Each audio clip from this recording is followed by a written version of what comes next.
fall of 2013, Gary Temple Bodley began channeling a group of non-physical teachers known as Joshua. Soon thereafter, Joshua asked Gary to start writing. They have since produced 4 books and answered hundreds of questions in written form. In the spring of 2016, on the Law of Attraction cruise, Gary underwent hypnosis and Joshua spoke through him for the first time. Since that time, Gary has been practicing channeling Joshua verbally in live weekly calls with one-on-one students. These Joshua calls are now available to those of you joining us on the leading edge of thought. This is the expansion of the Law of Attraction. This is Joshua Live. We're thrilled you're here. We are thrilled to be here. Welcome back. We feel like we've just joined the most exciting game that's being played anywhere in the universe. Right. Do you feel like you're in the middle of a game? Yeah, Sometimes. Or in the middle of a game. It is meant to be fun. Are you having fun in your game? sometimes. Yeah. Or are you worrying about how you're playing the game? Yeah. Right? Or how it's going to turn out, or if you're going to win, Right. or if someone else is beating you in this game. Yeah. But it's a game of solitaire. You can't be defined by how you play the game. You can't really win or lose the game. All you're doing is just having fun. That's the only reason you're here, right? And while you're here, you might experience some things, and you might birth some desires, and you might expand in the process of aligning with those desires or not. Either way, you're expanding. And you might be perceiving your reality in a way that is beneficial to all that is and the rest of the universe. And otherwise, that's all there is to it. There's nothing else to do. So while you're here, you're either having fun and expanding and enjoying it, or you're resisting it because you think that how you play the game defines you. You're worried about how you're perceived by others. You're worried about what if you lose the game? You're worried about what is the game? You're worried about that this isn't a game. You're worried about there are no games, that this is all there is, that there's nothing else to this, that you might not know what's going on. And so you make all this stuff up, which doesn't serve you, doesn't empower you, doesn't allow you to move towards that which you really are and do that which you came here to do in the first place. So if you take it as a simple, fun little game of solitaire that's just supposed to be a way to allow you to experience some things that you hadn't experienced before, that no one's experienced before, because every experience you have is unique to you, that no one in the history of humanity has ever experienced anything the way you're experiencing it now, whether that's eating a meal. No one in humanity has ever experienced eating a meal the way you've experienced eating your last meal. Do you understand that? That way that you've perceived eating that meal, that one meal, is completely unique to you. The way it tastes, the way you feel about it, the way you think about it, anything about that. Even if people were sitting there eating the same meal with you, they couldn't perceive it the way you perceived it, because your perception is completely unique. Not just your perception of this life or of this time in history or of where you are on this planet or of who you think you are on this planet, but every little detail of experience is completely unique to you and has never been experienced by anyone. So imagine a lifetime, whether that's a week or 100 years, of infinite number of experiences that have never been experienced before or will never be experienced again, adding to the benefit of the whole of the universe. Now, it's interesting to think that as we sit here and look at you as these magnificent beings of perception who are experiencing and perceiving things in unique ways to benefit all of us in non-physical, that you consider yourselves to be insignificant, or even maybe not insignificant, but not as great or powerful as we see you. Isn't that a weird thing? That your perception is so much more limited than magnificence that you really are. That you see yourself as one of 7 billion rather than as the center of your universe, as one in a member of a family or community that is not so special compared to maybe somebody else. when you each have millions who are watching you and cheering you on and are amazed at how well you're doing and what you're perceiving and all the benefit that you're offering. It's really a difference of perception. And if you can start perceiving yourself more as who you really are, more as who your inner self sees you, more as who your millions see you, more as who we see you, more as a perfection that is you, more as that you can't be anything other than perfect as you are, then you'll start to feel a little bit more limitless, a little more similar to who you really are. So when you think that something's happening to you and you perceive it from this limited perspective and you feel this negative emotion because you can't possibly see yourself the way that we see you or the way your inner self sees you, and so you choose the perspective that seems to make sense given how you feel about yourself, what's happened in your past, the childhood that you have, how others treated you or are treating you now, and then all your fears and insecurities. Well, they just don't add up to this magnificent being that you really are, because you're so caught up in this illusion. And so now we come to tell you that you are a limitless being of pure positive love and acceptance, and that you can accept you for who you are as perfect, and you can accept everyone else as who they are being, which is something different than who they really are, but still who they are being as perfect. You can see them the way we see you, and we see them as well. And you can see that everything is working out perfectly for you, including the conditions that are a perfect reflection of the vibration that you're emitting right now. Right? And it can be fine to say to yourself that this is something I don't prefer, and due to this, I don't want to change it because it cannot be changed, but I want to go in another direction and see what it would feel like to be this. Right? And then you can move in that direction. So you have all the power in the world to do anything you want, but it really comes from a point of perception of seeing yourself as powerful and creative and magnificent as you really are. Imagine now that for every human that exists in reality right now, and there's more than ever because the world has more to offer than it ever had before. There's more going on. There's more possibilities of experience. And that's why there are more humans living on the earth than ever before. But for every one of you that's living now, we will say there were several trillion who very much wanted to be there. And you emerged for them, for each one of them, as it's being living this perception. And they are living through you as you are doing it. And so they are guiding you and helping you and supporting you and with you at every moment. But they don't see any imperfection. They see who you are now as perfect as you are, just as we do. They see that there's a potential that you might evolve to something different in the future, but that version of you in the future will be no more or less perfect than you are now. So there's nothing to fix or change about anyone now, because you are all living this perfect representation of your vibration, which you can change when you learn how to do that, if you choose to do that. So if you can see yourselves as magnificent, you can see yourself from the perspective that we see you, your inner self sees you, your millions see you. Now, your millions are guiding you not towards being a better version of who you are, but to a perspective of yourself that is empowering, the same perspective that they have of you. And when you can see yourself from the same perspective that your inner self sees you, then you are aligned with that perspective. And then when something happens and you feel fear, you can realize that you're taking a perspective that is not aligned with your inner self.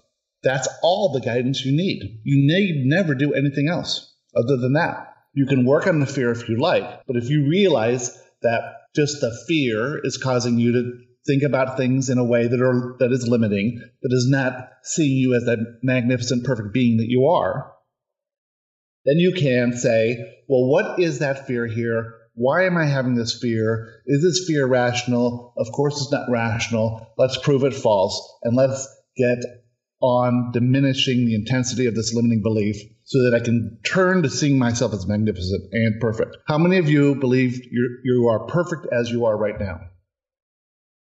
Other than Kyla. Getting there. Exactly. You are all perfect as you are right now. Okay, now let's imagine that you could change something about yourself. Everyone mentally picks something in their head that they could change about themselves, and instantly you'd be changed. Does everyone have an idea of that? Everyone who's listening right now, think of something that you would like to change about yourself. Maybe you'd like to be personally more intelligent, more witty, better looking, taller, shorter, thinner, whatever. Okay? Healthier, whatever it is. Now, let's say you made that change. Your millions granted you that change. Instantly, boom, you're that change. Now, for a little while, you'll walk around being proud of your change and thinking that everyone thinks that you are wonderful because you've made this one change to yourself, right? And you'll walk down the street and you'll notice how many people admire you for the change that you've made. And then for a little while, that will distract you from your insecurity and self-doubt. But soon enough, you will begin to realize that nobody cares about this change you made. That this change you think is so important, not one other person in the world thinks it was important. That not one other person views you differently or treats you differently or that there's anything different going on, because ultimately the change didn't happen on the inside. It was a change to the condition on the outside. And you are part of the outside conditions if you change some aspect of yourself that you don't think is good. So when you make this change without changing the inside, then you'll soon start to feel the same way you always did. And then you will become a reflection of how you feel about yourself. So this persona that you have created, this idea of who you are, is simply a reflection of how you feel about yourself. Change how you feel about yourself or anything else in the whole world, and the outside will start to change. You've heard us say this a million times before, but maybe you haven't realized that you are also part of the conditions on the outside. So having said that, you are perfect as you are, and there is nothing you can do to change other than to change the way you feel, if you want to do that. And then if something about you changes, then that's fine, and you will be a different version of you, but not a more perfect one. You may be an evolved version of you, but not a better one, right? Or a worse one. When you age, say 10 years from now, you will look back on the you who existed 10 years ago, and you will make some judgment about that version of you. And you might say, oh, I was younger, and therefore that was better. Oh, I was younger and knew less, and therefore that was not as good as now. But it doesn't matter, because that version in this moment is perfect. That version 5 minutes ago is perfect. That version 10 years ago is perfect. And you are just a different version of you, just as perfect as you were before. Does any of this make sense whatsoever? Always blank stares. I feel like I've talked to you about this before because I mean, sitting right here on this call, it's easy for me to see myself as perfect. When you asked us to go looking for something that we would change, what came to my mind is the idea that I should be more organized or would like to be more organized. And you've told me that that's not a necessary component for me to get what I want, but I don't know. Is that just me filling in my own grid, thinking that if I were more organized, then I would... Yeah. If you were more organized, then you think that you could accomplish more stuff, right? Mm-hmm. However, disorganization has nothing to do with the accomplishment. It's just a thing that you point to as your excuse why you're not doing more stuff, right? Okay. The same with the bank account, or the same with anything else that you might say. Right. If only I had $1 million, I could do this. Right. Right. But if you could do this first, then you would have the $1 million. If you could do this first, then you would be organized, or organization would not matter to you, or the money would not. All the conditions on the outside are simply a reflection of how you are. And if you look at your bedroom and say that that's a cluttered mess, well, that's a reflection of the inside. Okay. Which is not to say you're a cluttered mess on the inside. I say that sometimes. Inside, right? Sorry, say that again. So it's not to say that I'm a cluttered mess on the inside, but what'd you say after that? This idea of being organized and detailed and getting things done has nothing to do with that. Okay. That is just a manifestation of this idea that you have some insecurities about what you want to do, what you can do. And so you look at the cluttered mess and say, that's why I'm this way. Okay. Mm-hmm. The truth is that there's fear around yourself in whatever work you do. Yeah. Because you think that you're defined by what you do or what you create or what you put out there. But that's not true, because what are you? A limitless being of pure positive love and acceptance. Right. So who cares if you can make a podcast or do whatever it needs to be done? Yeah. Take a pick anything else. So even raise kids or anything. Yeah. So is that fear the only thing that's stopping me? I mean, so yes. Yes. Okay. Got it. Yes. Yep. I see progress being made. Judged. Okay. Right. As you learn to realize that your perfection is in your perception of your reality and how you perceive it, and not in what you do. Yeah. Okay. The doing is nothing. Right. The doing can be fun, but then when you entangle it with all sorts of meaning, right? That if I do a good job at this, it means I'm a good person and others will love me. If I do a bad job at this, it means I'm not a good person and others will find fault with me and find reason not to love me. And really, it's not about the others, it's about yourself. Right. So if I'm good at this, it proves I'm good. Right. If I'm not good at this, it proves to myself I'm not good. Just like what they always said. Right? What they always said was, if you're good, you're good. And if you're behaving bad, you're bad. So you bought into this limiting beliefs that were forced upon you because they wanted to control you. I understand. Are all of our limiting beliefs, basically, if you boil it down, they're all about loss of love? All about loss, right? Loss. Yeah. So loss of love, loss of respect, loss of admiration, loss of family, loss of connections, loss of friendship, loss of life, loss of anything. So if you can get over that fear of loss, that you cannot lose anything, this is an attractive universe. Once you've attracted it to you, you can't even lose your limiting beliefs.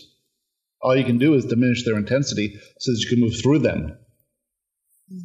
It's in an attractive universe. You attract that, and it's with you forever in some form. And the beautiful thing is, when you transition, you take it all with you. So you have all of the benefit of these desires that you've created. And in the non-physical, then you can play around with these desires as much as you like and make things magically appear and get into these roles and do all these fun things that you would never have thought of had you not lived this physical experience.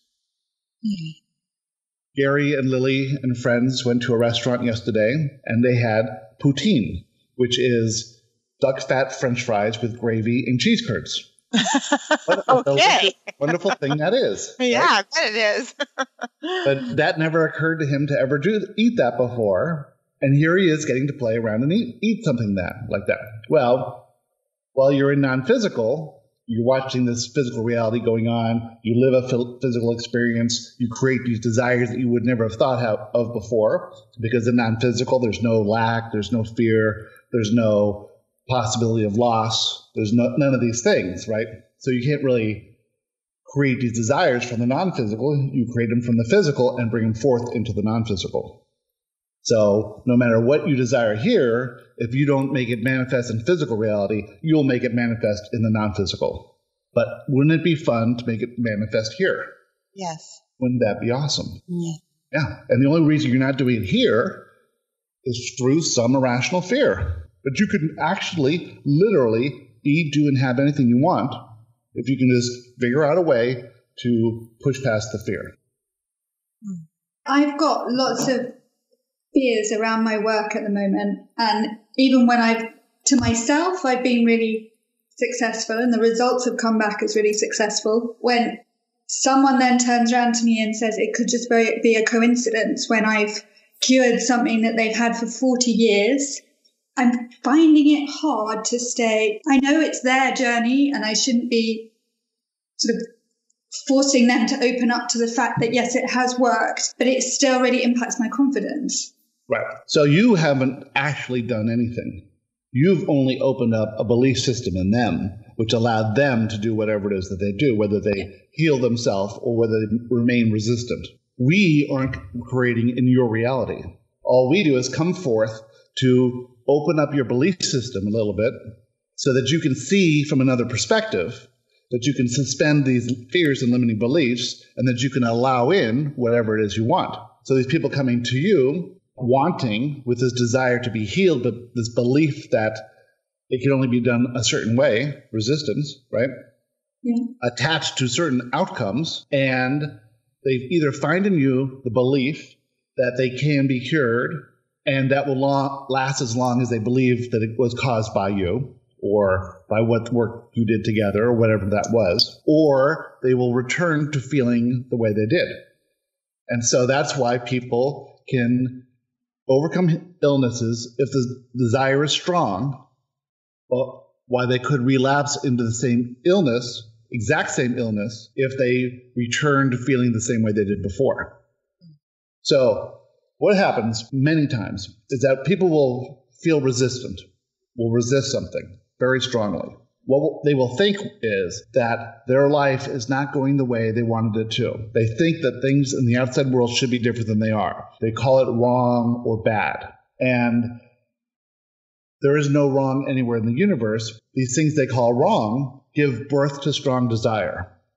And from there, they either allow the desire to manifest, or they resist it by saying that the way the desire is coming is wrong, or something about the desire is wrong, or they try and fill it in themselves, and they stay in this resistant state. Now, if they come close to a traumatic, jumping the rails kind of experience, sometimes on the brink of death, for instance, they may realize how life should be for them, how easy it is for them, how easy all of this is, how they were making up all the hard parts of it, right? And then they may change and they may take a new approach to life after that, and miraculously, through whatever procedure, they are healed and they remain healed because now they're less resistant and they're appreciating life. And they think, I came so close to death that I'm so happy to be here that now I'm just focused on being alive, and therefore they're non-resistant. Other people will say that things are happening wrong, things are going wrong, things happened in my life that were wrong, people did things to me that were wrong, I made choices that were wrong, and this led me to this horrible place in my life, and now I've developed this illness. And then they will say, well, I want to get rid of this illness, because they're looking at the symptom. They're not looking at the resistance behind the symptom. They're looking at the symptom itself and saying that this thing is wrong. And if I can change this symptom, this chronic illness that has plagued me, then I will have a happy life. But they didn't have a happy life before, and that's why they got the message of the symptom of the chronic illness, right? So they can be distracted from that chronic illness or not. And they can be distracted for a period of time and revert. And so your role in all of this is to allow them to ease their way out of the resistance by believing in whatever it is that you're doing is of benefit to them in one way or another. Now, it may be of benefit to them to distract them long enough to live a happy life for the rest of their life. And it may be of benefit to them to see the difference between living resistant and living non-resistant, believing in something that's a cure and seeing their life as bad. Okay. And going back and forth. So really, for you, you are like Wendy being a realtor or Michael being a lawyer. You are the conduit for them to either gain alignment or remain resistant. You are there to help them from this process to alignment if they choose to. But all you can do is be there for them in love and support and see them as perfect, whether they're healed or not. If you can detach your self from any specific outcome and detach your value from whether they are healthy or not, because it has nothing to do with you, right? All illness is created within, all health is created within, everything is created within and projected outwards. You can be the person who gives them hope, who they can believe in, but when you think of yourself as probably a surgeon might think of himself as the one who's actually curing the person is always responsible for their own cure. That's how homeopathy works. That's how homeopathy works. That's how surgery works. Surgery is just an elaborate trick of belief. Oh, wow. Okay. You might think you removed the tumor, but that's just an illusion. You might think you did anything, that's just an illusion. Because it is such a traumatic experience for the patient believes in it. Because the doctor is so confident, the patient believes in the doctor's success. When the doctor comes back and says, your surgery was a success, the patient believes in it for a time being, until it turns out it wasn't a success. So it's always up to the patient, always up to the individual, and your role is this facilitator to help them through whatever process they're going to choose. And if their desire is strong enough, they can choose health. And if they don't choose health, well, that's not up to you. That's up to them, because they are gaining from this experience either way. We, from non-physical, say that health is just as valuable as illness. And illness is just as valuable as health. And there is no right or wrong. There is no wrong choice. From your perspective as human, you say, obviously health is better than illness. Who would want to be ill? But people get a lot out of illness that you can't really see from where you are. Right? People get sympathy. People get to have an excuse for why they're not living a more expansive life. People love from being ill that they didn't experience before. You see all these reasons that people attract illnesses. So should I just let them be? No, you should give them what they want. Okay. What do they want when they come to you? When they knock on your door and walk in that office, what do they want? They want health. They want health, right? I'm struggling as well with getting paid for it at the moment. I'm getting there slowly. But the more you charge, lots of people for free. The more you charge, the more you believe in it. The more you charge, the more they believe in it. Yes. Right? Yes. So do you believe you'd be more effective for them if you charged $10,000 or if it was free? Well, the person that I treated, who I was talking about, she had great grief 40 years ago, and then she's had psoriasis ever since then, that I treated her for free. And then she turned around to me and said, I'm really well, but it's probably all a coincidence. Well, it's not a coincidence. There are no coincidences. There's no luck. It's not random that she met you, right? This was all organized because you have desires and she has desires, and you are the perfect match to her desire, right? You are the vibrational equivalent of her desire. She attracted you, you attracted her, you are a match to her. But if you had charged her $10,000 or 10,000 pounds or whatever it is, then she would have believed it more. God, I need to get my rates up. You need to get your rates up. This is why Gary wants to give all of this for free, and we are constantly telling him, you have to charge, you have to charge, you have to charge, because if it's free, then the belief is not there.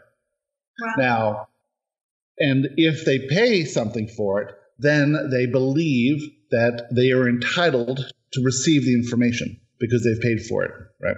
And so that they are more consciously aware of the information. They're trying to integrate it. They're trying to see how it is for them. They're trying to make the value come to life in their belief system. And therefore it does. Without the money, it's just like another anything. It's just, how could this be value if it's not free? So one day, these things will be $5,000 or $10,000, and then people will really believe it. So she should raise her rates, but will that change?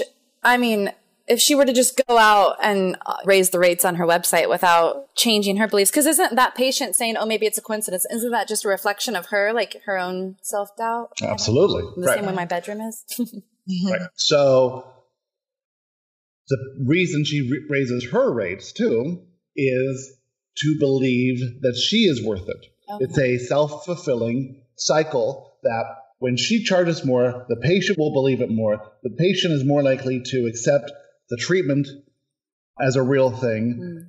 Therefore, the outcome is going to be more that Victoria wants, more like what she wants. Victoria's going to feel more confident, and then she will be more confident charging more. And in turn, the person will come with more, and it'll grow and grow and grow. A surgeon who spends 3 hours in surgery receiving $100,000 feels highly confident in what they're doing. Right? They feel almost godlike. And that feeling is given over to the patient who believes it, right? And then that patient tells other people, this is the best surgeon there is. This is what they did for me. This is how much it charged. That sort of thing. I like that you said that belief then transfers to the patient. So that's a positive thing, because I was smiling earlier when you said the doctor isn't actually, or the surgeon isn't actually doing anything. It's all the patient. Because I know a few doctors who are really cocky and I judge it. So that feels good that there's cockiness from our perspective is excellent. Right. I see it that is a now. fantastic characteristic to have. It's so confidence. Funny. Confidence is an emotion based in love. Yeah. To feel confident is how your inner self feels about you. It's aligning perfectly with the perspective of your inner self. To feel insecure is the opposite of confidence, and that is based in fear. And that is a negative emotion that conflicts with the perspective your inner self feels about you. Is there any place for humility? I mean, because... No. Okay. I was raised that that's like something to be valued. You chose that. Well, yeah. Okay. Yep. Well, isn't it too, though, with her patients? Because, I mean, I went through this. I was diagnosed with Lyme disease, and I did every treatment I could possibly get my hands on, expensive, experts, you name it, and it didn't work. None of it. And then when I found you guys, remarkably, everything went away. Right. Well, because Lyme disease is a message sent to you from your body that you are resisting. Right, I know. And the more you resist, the more the prevalence of this, especially if you think that this is a bad thing, you know, if this physical condition is unwanted and you think it's wrong and bad, and you focus on fixing it, and it never gets fixed because that's just the symptom, that's just the message. You can't fix the message. You've got to fix the resistance that caused the message to come forth. Yeah. Okay? So any unwanted physical condition, except those that are leading directly to death. Right? If someone is ready to die and they adopt a disease that allows them to die in the manner they want to die, then that's a different thing. Okay? But these little chronic things that come up are a result of a chronic pattern of resistance, and you ignored it when you first got the negative emotion. When you first thought that thing was wrong and you felt the negative emotion because it's not wrong, because your inner self is saying it's right and you're disagreeing. And then after a while of this being ignored, then the body feels this inner conflict, and then it brings you a message. The message could be anything: migraines, Lyme disease, whatever, any chronic condition. The chronic conditions are the ones that are really obvious messages of chronic resistance. Right. So you come to us, you feel a little bit better, you feel a little less resistance, and the message is no longer needed. Right. And the message goes away on its own. Right. And exciting news last night, I was able to stop a migraine.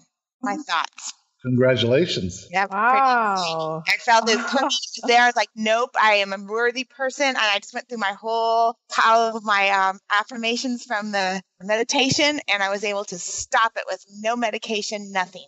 You were able to say that I do not need this message. No, I understand from the emotion. I'm going to do my work, and then I'm going to get back to feeling good and being less resistant. Exactly. And then, therefore, thank you for coming, but I don't need you anymore. Yeah. Right. It's a good feeling. So as a healer, what do you think Victoria's role is? Help them see who they really are. Well, that they may not be receptive to that. Right? What they're receptive to is her ideology of healing. Right? Okay. To a degree. They're receptive. Some people are very receptive to it. Some people are very discounting of it.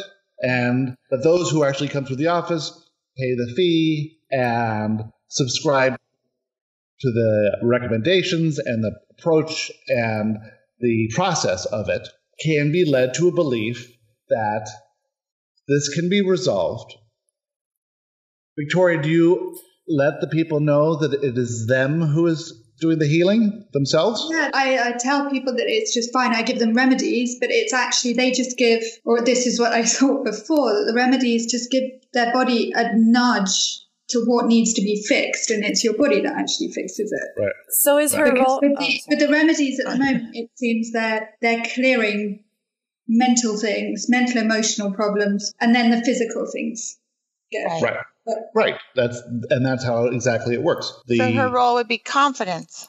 Yeah, Her that's role what would I be was gonna say. confidence and believability, and that's really demonstrated by confidence. So I'm relating that to what I'm doing. I'm getting a lot out of hearing you talk to Victoria. But so is her role to just believe in the work that she's doing and put it out there and detach from the outcome and let people either receive it or not receive it and just do what she loves to do and what she believes in? Exactly. Her role and everyone's role is to pursue whatever it is that gives them bliss. The passion, if you have a passion for this thing and you enjoy interacting with people and helping them, and this makes time fly by and you don't think about eating and your physical reality comes in on itself, then that's all you need to worry about. That part of it, the part where you're actually talking to people, not the outcomes of anything. The outcomes never matter. Okay. If you're attached to an outcome. In that way, does Kyla need to raise her rates? Everyone needs to raise their rates. Absolutely. Because your rates reflect your confidence, and your confidence reflects your rates. So do I need to do the one-on-one with Gary before he raises his rates? That's an irrational fear. Because if Gary raises the rates to, say, $6,000 a month, then the universe will provide you with whatever you need to do whatever you need to do. Okay. Yeah. Right? So you do that whenever you're ready to do it, and it'll work out as long as as that is a component of you being able to follow your passion. And we can get paid for being on these podcasts then. Next week we're getting paid, right? I want to get paid. Raise your rates, Astrid. Okay, I will. We need to all send Gary. Gary's not going to be happy with you, Joshua. Yeah. No, Gary is fucked. Gary will allow it to come however it comes. So the idea is that you just do whatever it is you're inspired to do. And if you're inspired to heal, then all you do is heal. The way you've been taught, the way you think works best. If you've come up with something different, if an idea strikes to you, then while you're in the presence of the person you're healing, and as long as you have confidence, which allows you to maintain a high level state of being, right? A high vibrational state, a high emotional state, as long as you're at that level of confidence while you're healing the person, then you will be receptive to the right ideas and thoughts that you can communicate to that person in a way that will be so believable that the belief itself will spur them on towards some improvement. When they get that nudge you were talking about, then they either have the ability to move forward with that improvement and roll with it and feel better. In turn, they will receive higher vibrational thoughts and ideas and inspiration to do something more. And that something more might lead them to a book or to a podcast or to a ideology that will help them feel better and better and better and resolve some of these issues that they may have had. But clearly, you can see that the issues are always tied to resistance, and resistance is always the feeling that something bad or wrong has happened or will happen or shouldn't have happened. Can Victoria talk with them about that? Ask them, what they're resisting or what they think they're resisting? Well, does anyone really know what they're resisting? Well, you have a clue. I mean, sometimes you have a clue of what's making you feel bad, or I think maybe we do. The person in question that I was treating, she lost a child 40 years ago. There you go, yeah. And this physical condition came on. Right. Yeah. So, I didn't know that until after she was better. And then we started discussing when did this start? Right. So, brilliant conclusion there. And the idea to discuss this might have come from, you don't think your thoughts, you don't create thoughts in your head, that your thoughts are attracted. So from this desire to help them, as long as you're not trying to have them change who they are so that you can feel better, but if you truly want to practice what you're practicing, and while you're doing it, you're in a high emotional state of being, then you can received thoughts and ideas, and maybe a thought that came to you was to go deeper and find out what happened in the past that might have sprung forth the manifestation of this illness, right?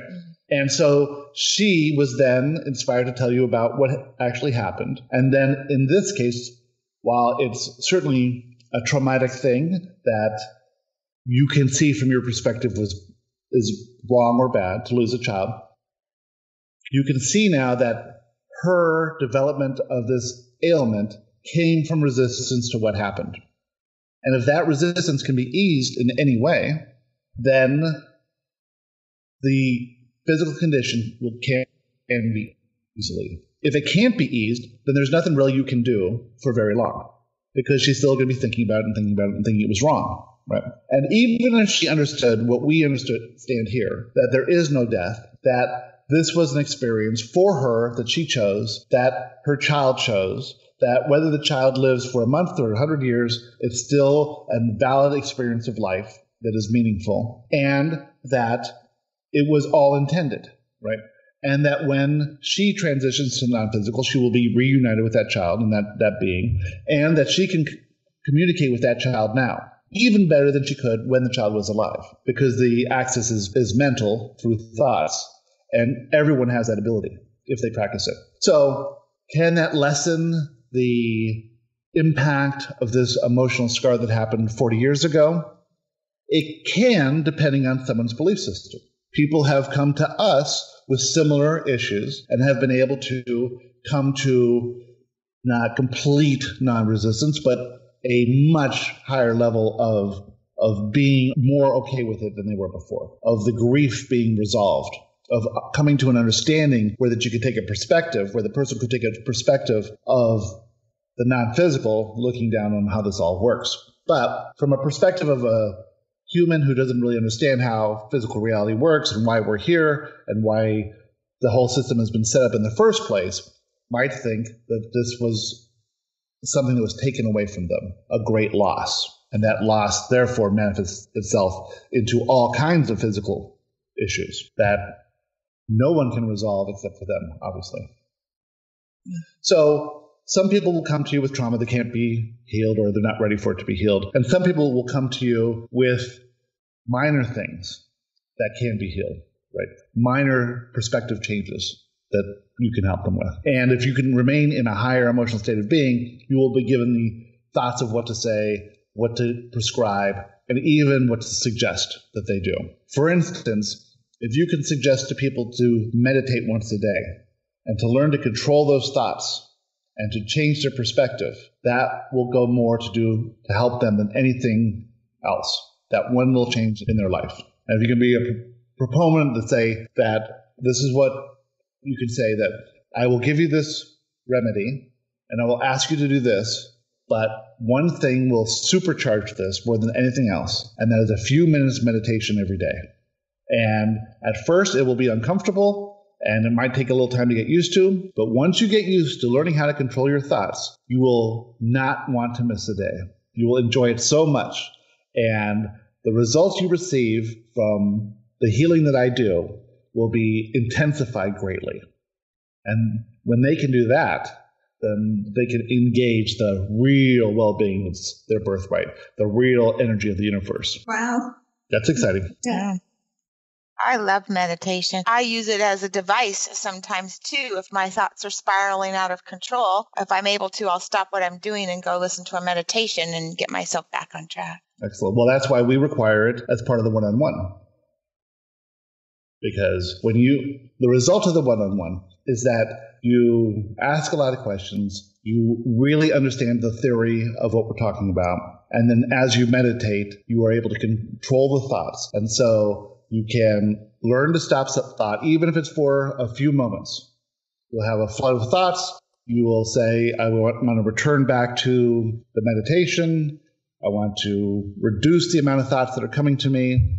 And so I choose to turn my attention away from the random thoughts and to the meditation itself. And as you get better and better doing this, you can do that in your daily life. I feel the thought that this is wrong. I want to change that thought. I want to move it towards what I want.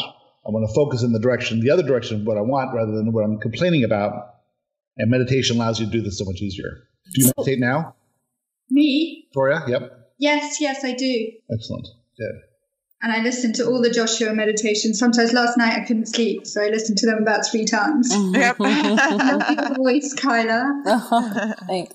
So Joshua, when you say meditation, does that look like, does that have a specific way that it looks? Because for me, even when I was in the one-on-one, I never really did the sit down in the morning, listen to the 15-minute guided meditation. I would put it on before I was going to bed and I would fall asleep, but I would find myself other times doing, I think, the same thing, or the point of meditation, but while driving, just controlling the flow of thoughts. Is that all that meditation is, or does it have to look like a certain practice? No, it doesn't have to look like anything except that if you can make it a certain practice, it'll just be easier and more consistent. That makes sense. And you'll, like any practice, if you say, I want to walk 4 miles a day, and so you go out and you put your clothes on and you put your shoes on and you put in a podcast and you get your earbuds in and you know where you're going to go and where you're going to walk back from, and you do that walk, then that is one form of exercise. If you just say, well, I'm going to walk a certain amount around the house anyway, and I'm going to go to the grocery store, and that's walking too, and your intention isn't the same, right? So the result is a little bit different. The practice of meditation that we see beneficial is the consistency of doing whatever it is you want to do at more or less the same time every day. And if you can get into that consistency, you will build momentum, like anything else that you do, in a consistent way. And as you build momentum, you'll just get better and better and better. So while any attempt at meditation is great, we like the idea of picking something that you enjoy and doing that same thing quietly on your own sometime during every day, once a day. Yeah. Because the truth is, if you are setting aside a time to actually do this exercise, you can spend, whether it's 10 minutes or 15 minutes, focused on what you want to do. If you think that, well, I have to drive here and I have to meditate, so let's do them at the same time, you really aren't clearing your mind, because you have to pay attention to stoplights and kids walking across the street and things like that as well. Unless you don't pay attention to that stuff. I let Jesus take the wheel. Excellent. Oh, goodness. Very good. Kate, how is your adventure in New York City? Okay, it's good. It's good. It's beautiful weather. I'm very excited and a bit exhausted. There was a small terrorist attack at the airport when I left, so that delayed everything. But it was an adventure. It was sort of calm and fun, except for the terrorist. And now I'm here and happy listening to you. You just said the practice of medication, and then you corrected yourself to meditation. And that's the second time I've heard that in 2 days, somebody doing that slip of the tongue, which I find interesting. What a coincidence. Yes. And I went to a meditation meeting last night, and it was with a group, and I usually never meditate in a group. And so that was an interesting experience. It was different, but it worked. It really worked. So I'm just happy to be here. I'm sorry you can't hear me, so I'll shut up. Well, we heard you very well. Good. Well, is a minor terrorist attack or a terrorist incident a part of the game that you've chosen to play? It seems like it. Yeah, a major one is not part of the game, but a minor one, a little excitement, yes, something you can talk about. Yes. Right. I'm starting to prepave right now.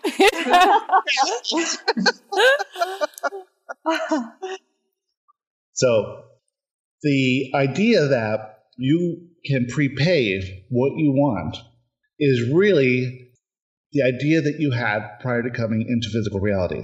You prepave this life that you're living now by setting up certain intentions.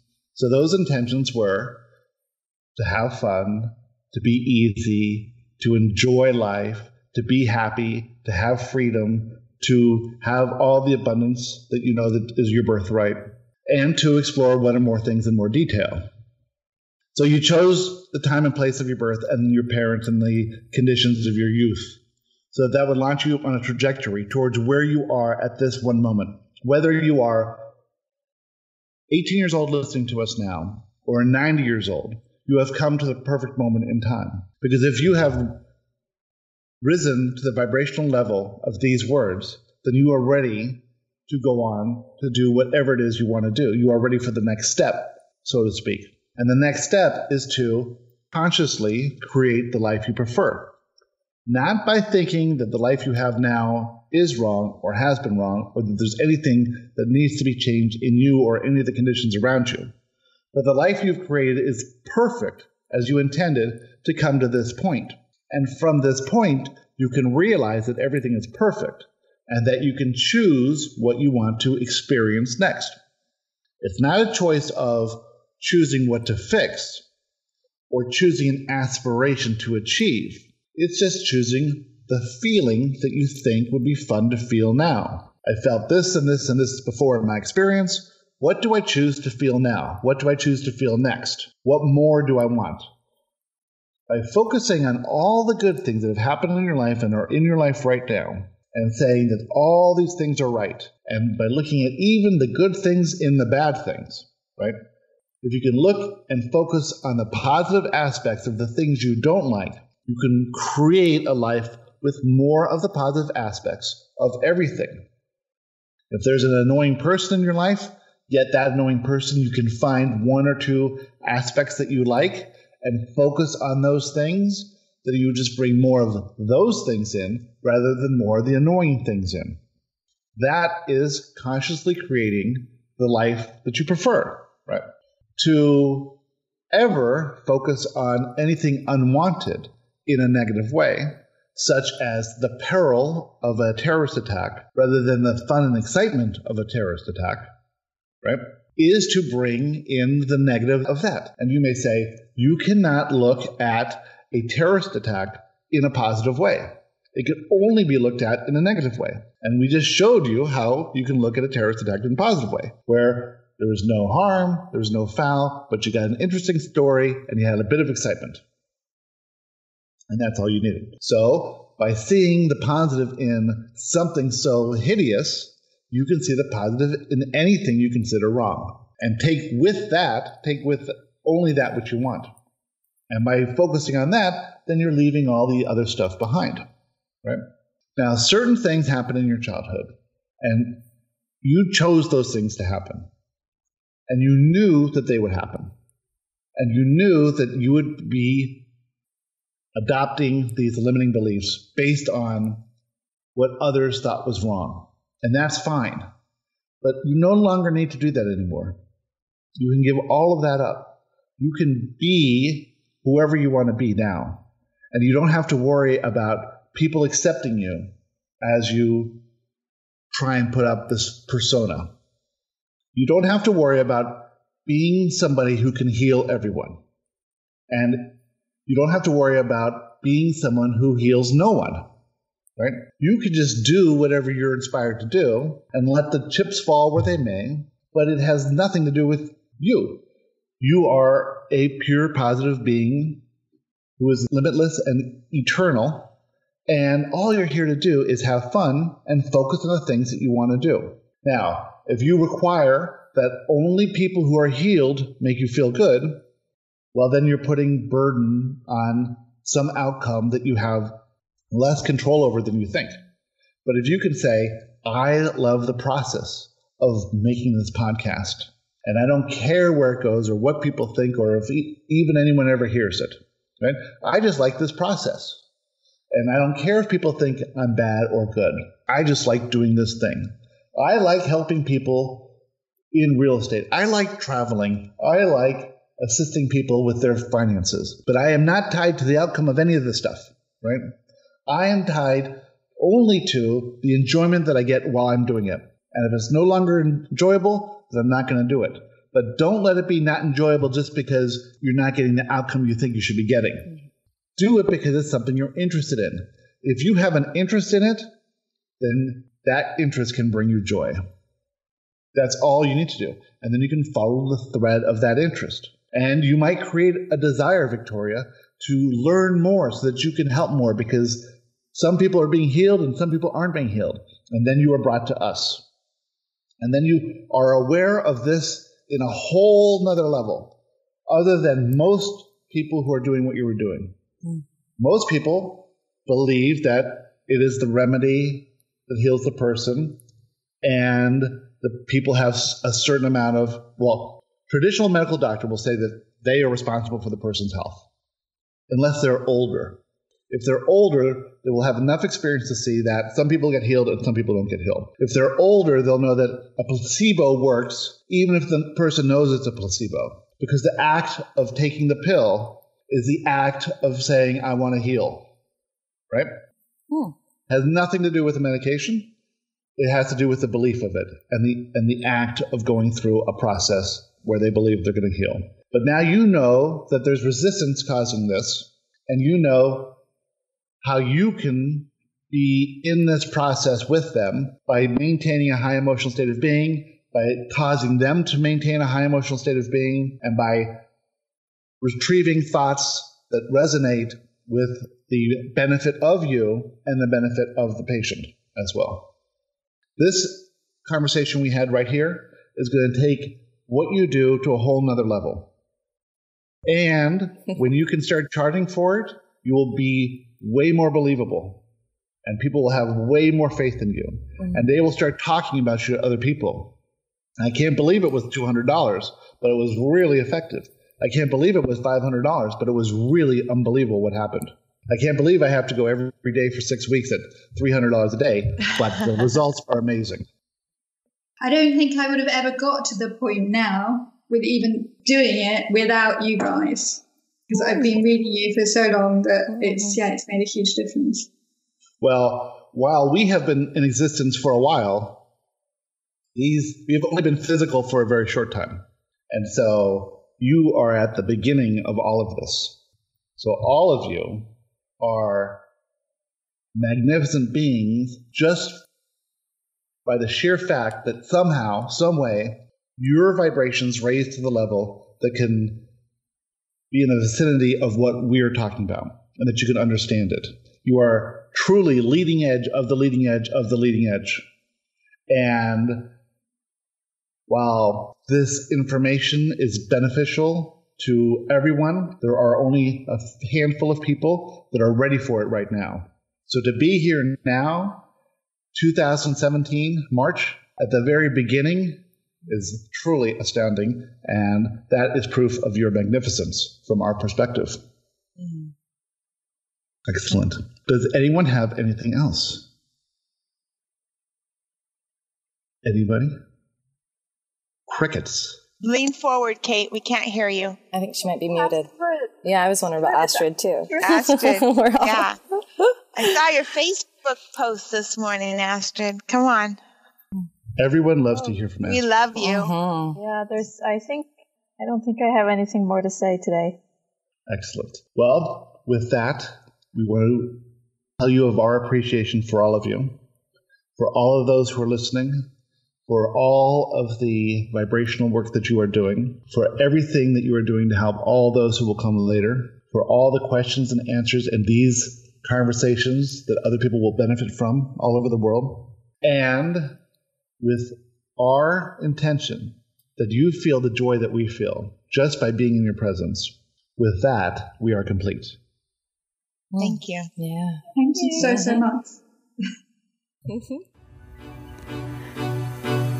Thank you for joining us for this episode of Joshua Live.